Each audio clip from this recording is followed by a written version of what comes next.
Lesson 6, Work to learn, don't work for money. Job security meant everything to my educated dad. Learning meant everything to my rich dad. A few years ago, I was granted an interview with a newspaper in Singapore. The young female reporter was on time, and the interview got underway immediately. We sat in the lobby of a luxurious hotel, sipping coffee and discussing the purpose of my visit to Singapore. I was to share the platform with Zig Ziglar. He was speaking on motivation, and I was speaking on the secrets of the rich. Someday, I would like to be a best-selling author like you, she said. I had seen some of the articles she had written for the paper, and I was impressed. She had a tough, clear style of writing. Her articles held a reader's interest. You have a great style, I said in reply. What holds you back from achieving your dream? My work does not seem to go anywhere, she said quietly. Everyone says that my novels are excellent, but nothing happens. So I keep my job with the paper. At least it pays the bills. Do you have any suggestions? Yes, I do, I said brightly. A friend of mine here in Singapore runs a school that trains people to sell. He runs sales training courses for many of the top corporations here in Singapore, and I think attending one of his courses would greatly enhance your career. She stiffened. Are you saying I should go to school to learn to sell? I nodded. You aren't serious, are you? Again, I nodded. What is wrong with that? I was now backpedaling. She was offended by something, and now I was wishing I had not said anything. In my attempt to be helpful, I found myself defending my suggestion. I have a master's degree in English literature. Why would I go to school to learn to be a salesperson? I am a professional. I went to school to be trained in a profession so I would not have to be a salesperson. I hate salespeople. All they want is money. So tell me why I should study sales? She was packing her briefcase. The interview was over. On the coffee table sat a copy of an earlier best-selling book I wrote. I picked it up as well as the notes she had jotted down on her legal pad. Did you see this? I said, pointing to her notes. She looked down at her notes. What? She said, confused.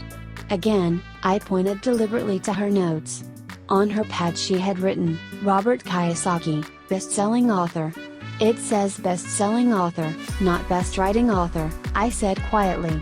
Her eyes widened. I am a terrible writer, I said. You're a great writer. I went to sales school. You have a master's degree. Put them together and you get a best-selling author and a best-writing author. Anger flared from her eyes. I'll never stoop so low as to learn how to sell. People like you have no business writing. I am a professionally trained writer and you are a salesman. It is not fair, she fumed. She put the rest of her notes away and hurried out through the large glass doors into the humid Singapore morning. At least she gave me a fair and favorable write-up the next morning. The world is filled with smart, talented, educated, and gifted people. We meet them every day. They are all around us. A few days ago, my car was not running well. I pulled into a garage, and the young mechanic had it fixed in just a few minutes. He knew what was wrong by simply listening to the engine. I was amazed. I am constantly shocked at how little talented people earn. I have met brilliant, highly educated people who earn less than $20,000 a year. A business consultant who specializes in the medical trade was telling me how many doctors, dentists, and chiropractors struggle financially. All this time, I thought that when they graduated, the dollars would pour in.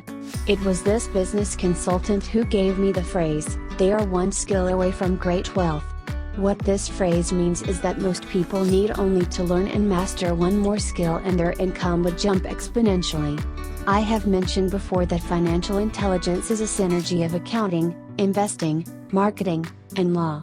Combine those 4 technical skills and making money with money is easier than most people would believe. When it comes to money, the only skill most people know is to work hard.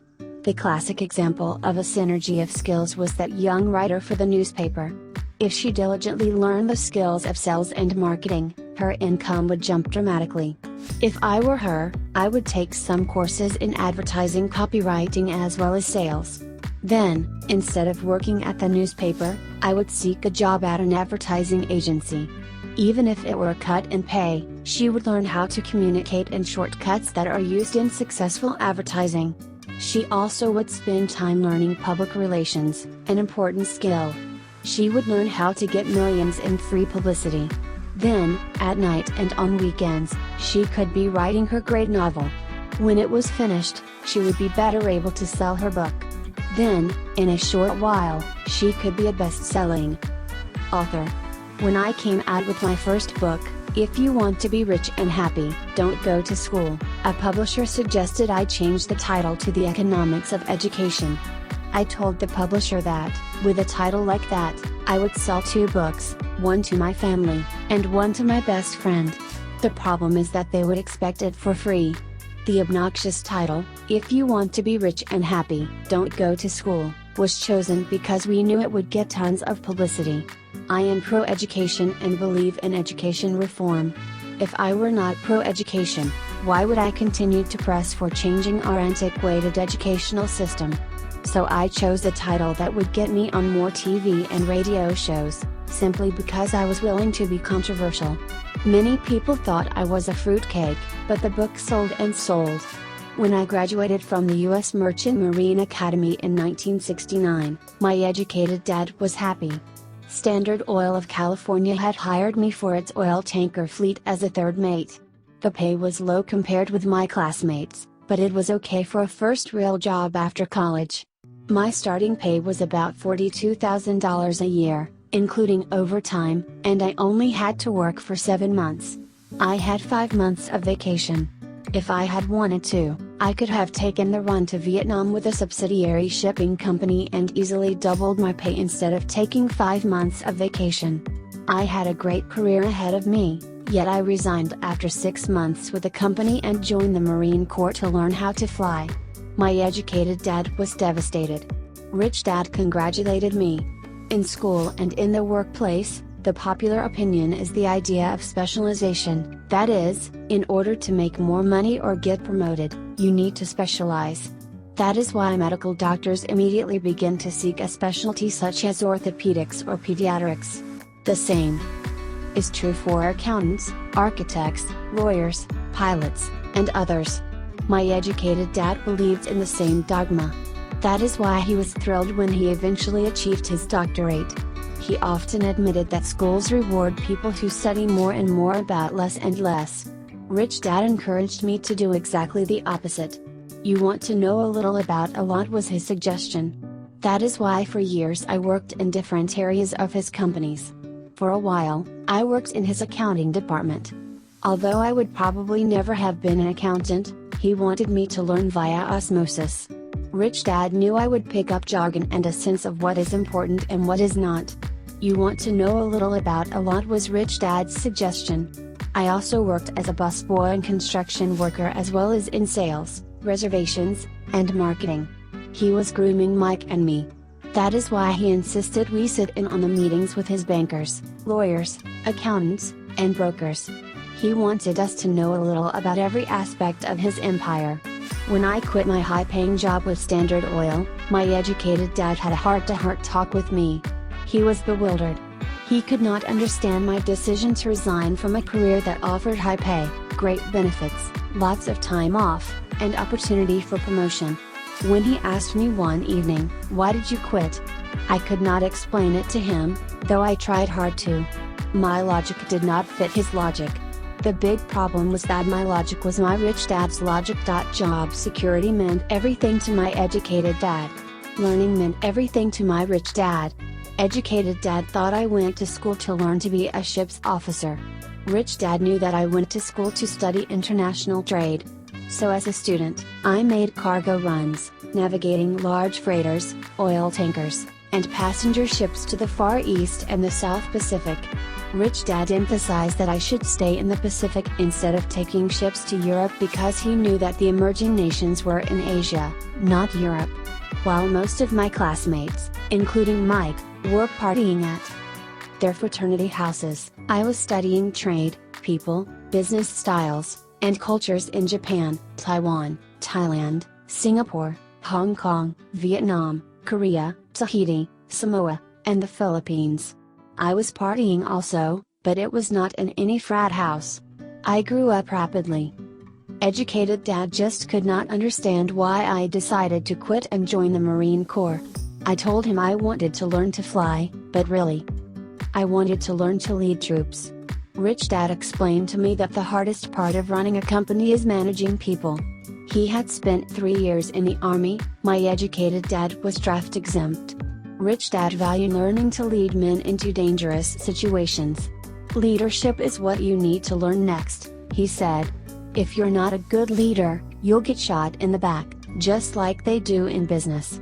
Returning from Vietnam in 1973, I resigned my commission, even though I loved flying. I found a job with Xerox Corporation. I joined it for one reason, and it was not for the benefits. I was a shy person, and the thought of selling was the most frightening subject in the world. Xerox has one of the best sales training programs in America. Rich Dad was proud of me. My educated dad was ashamed. Being an intellectual, he thought that salespeople were below him. I worked with Xerox for 4 years until I overcame my fear of knocking on doors and being rejected. Once I could consistently be in the top 5 in sales, I again resigned and moved on, leaving behind another great career with an excellent company. In 1977, I formed my first company. Rich Dad had groomed Mike and me to take over companies. So I now had to learn to form them and put them together. My first product, the nylon and Velcro wallet, was manufactured in the Far East and shipped to a warehouse in New York, near where I had gone to school. My formal education was complete, and it was time to test my wings. If I failed, I would go broke. Rich Dad thought it best to go broke before 30. You still have time to recover, was his advice. On the eve of my 30th birthday, my first shipment left Korea for New York. Today, I still do business internationally. And as my rich dad encouraged me to do, I keep seeking the emerging nations. Today my investment company invests in South American countries and Asian countries, as well as in Norway and Russia. There is an old cliche that goes, "Job is an acronym for just over broke." Unfortunately, I would say that applies to millions of people. Because school does not think financial intelligence is an intelligence, most workers live within their means. They work and they pay the bills.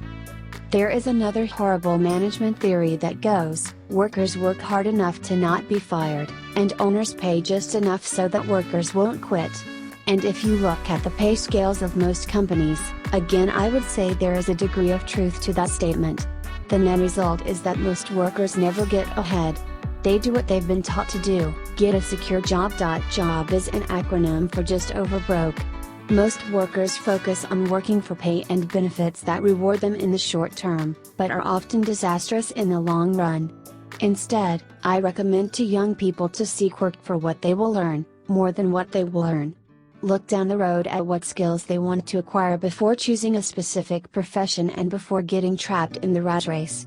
Once people are trapped in the lifelong process of bill paying, they become like those little hamsters running around in those metal wheels. Their little furry legs are spinning furiously, the wheel is turning furiously, but come tomorrow morning, they'll still be in the same cage. Great job! In the movie Jerry Maguire starring Tom Cruise, there are many great one-liners. Probably the most memorable is, "Show me the money." But there is one line I thought most truthful. It comes from the scene where Tom Cruise is leaving the firm. He has just been fired, and he is asking the entire company, "Who wants to come with me?" And the whole place is silent and frozen. Only one woman speaks up and says, "I'd like to, but I'm due for a promotion in 3 months." That statement is probably the most truthful statement in the whole movie. It is the type of statement that people use to keep themselves busy, working away to pay bills. I know my educated dad looked forward to his pay raise every year, and every year he was disappointed. So he would go back to school to earn more qualifications so he could get another raise. Then, once again, there would be another disappointment. The question I often ask people is, where is this daily activity taking you? Just like the little hamster, I wonder if people look at where their hard work is taking them. What does the future hold? In his book The Retirement Myth, Craig S. Carpel writes, I visited the headquarters of a major national pension consulting firm and met with a managing director who specializes in designing lush retirement plans for top management. When I asked her what people who don't have corner offices will be able to expect in the way of pension income, she said with a confident smile, "The silver bullet." "What?" I asked, "is the silver bullet?" She shrugged and said, "If baby boomers discover they don't have enough money to live on when they're older, they can always blow their brains out."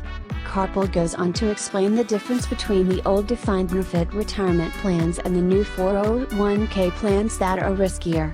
It is not a pretty picture for most people working today. And that is just for retirement. Add medical fees and long-term nursing home care and the picture is frightening. Already, many hospitals in countries with socialized medicine need to make tough decisions such as, who will live, and who will die. They make those decisions purely on how much money they have and how old the patients are. If the patient is old, they often will give the medical care to someone younger. The older poor patient gets put to the back of the line. Just as the rich can afford better education, the rich will be able to keep themselves alive, while those who have little wealth will die. So I wonder, are workers looking into the future or just until their next paycheck, never questioning where they are headed? When I speak to adults who want to earn more money, I always recommend the same thing. I suggest taking a long view of their life. Instead of simply working for the money and security, which I admit are important, I suggest they take a second job that will teach them a second skill. Often I recommend joining a network marketing company, also called multi-level marketing, if they want to learn sales skills. Some of these companies have excellent training programs that help people get over their fear of failure and rejection, which are the main reasons people are unsuccessful. Education is more valuable than money, in the long run. When I offer this suggestion, I often hear in response, "Oh, that is too much hassle," or "I only want to do what I am interested in." If they say, "It's too much of a hassle," I ask, "So you would rather work all your life giving 50% of what you earn to the government?" If they tell me, "I only do what I am interested in," I say, "I'm not interested in going to the gym, but I go because I want to feel better and live longer." Unfortunately, there is some truth to the old statement, "You can't teach an old dog new tricks." Unless a person is used to changing, it's hard to change. But for those of you who might be on the fence when it comes to the idea of working to learn something new, I offer this word of encouragement: life is much like going to the gym. The most painful part is deciding to go. Once you get past that, it's easy. There have been many days I have dreaded going to the gym, but once I am there and in motion, it is a pleasure. After the workout is over, I am always glad I talked myself into going. If you are unwilling to work to learn something new and instead insist on becoming highly specialized within your field, make sure the company you work for is unionized. Labor unions are designed to protect specialists.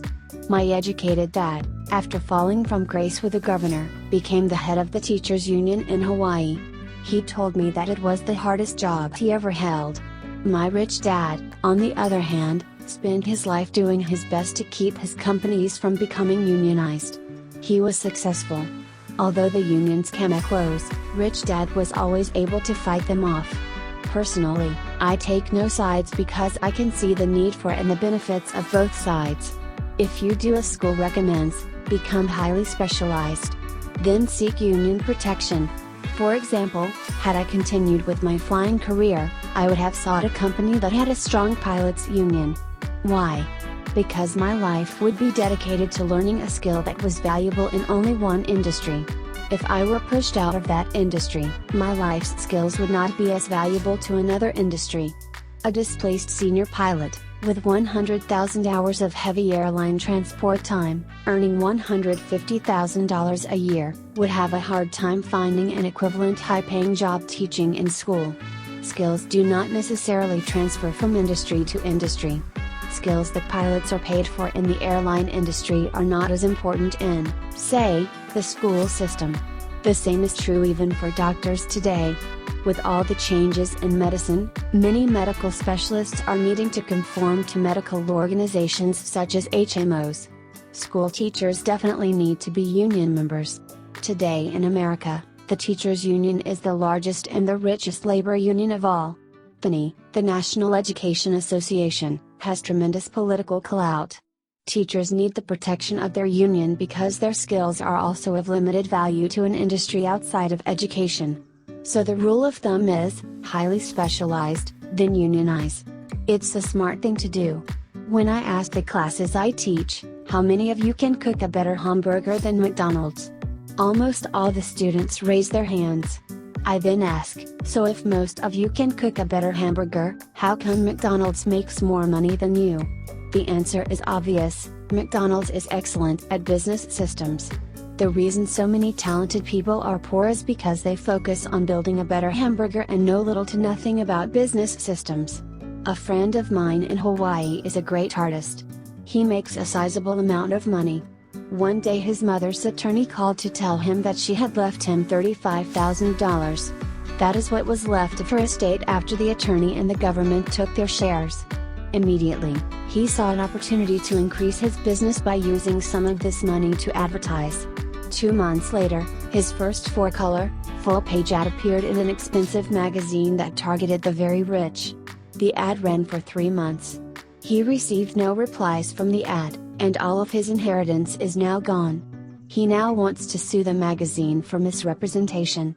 This is a common case of someone who can build a beautiful hamburger, but knows little about business. When I asked him what he learned, his only reply was, "Advertising salespeople are crooks." I then asked him if he would be willing to take a course in sales and a course in direct marketing. His reply, "I don't have the time, and I don't want to waste my money." The world is filled with talented poor people. All too often, they're poor or struggle financially or earn less than they are capable of, not because of what they know, but because of what they do not know. They focus on perfecting their skills at building a better hamburger rather than the skills of selling and delivering the hamburger. Maybe McDonald's does not make the best hamburger, but they are the best at selling and delivering a basic average burger. Poor dad wanted me to specialize. That was his view on how to be paid more. Even after being told by the governor of Hawaii that he could no longer work in state government, my educated dad continued to encourage me to get specialized. Educated dad then took up the cause of the teachers union, campaigning for further protection and benefits for these highly skilled and educated professionals. We argued often, but I know he never agreed that over-specialization is what caused the need for union protection. He never understood that the more specialized you become, the more you are trapped and dependent on that specialty. Rich Dad advised that Mike and I groom ourselves. Many corporations do the same thing. They find a young bright student just out of business school and begin grooming that person to someday take over the company. So these bright young employees did not specialize in one department. They are moved from department to department to learn all the aspects of business systems. The rich often groom their children or the children of others. By doing so, their children gain an overall knowledge of the operations of the business and how the various departments interrelate. For the World War II generation, it was considered bad to skip from company to company. Today, it is considered smart. Since people will skip from company to company rather than seek greater specialization in skills, why not seek to learn more than to earn? In the short term, it may earn you less, but it will pay dividends in the long term. The main management skills needed for success are: 1. Management of cash flow. 2. Management of systems. 3. Management of people. The most important specialized skills are sales and marketing. The ability to sell, to communicate to another human being, be it a customer, employee, boss, spouse, or child, is the base skill of personal success. Communication skills such as writing, speaking, and negotiating are crucial to a life of success. These are skills I work on constantly, attending courses or buying educational resources to expand my knowledge.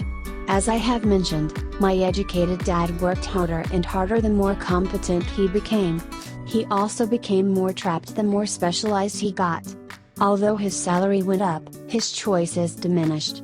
Soon after he was locked out of government work, he found out how vulnerable he really was professionally.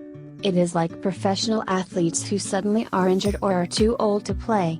Their once high-paying position is gone, and they have limited skills to fall back on. I think that is why my educated dad sided so much with the unions after that.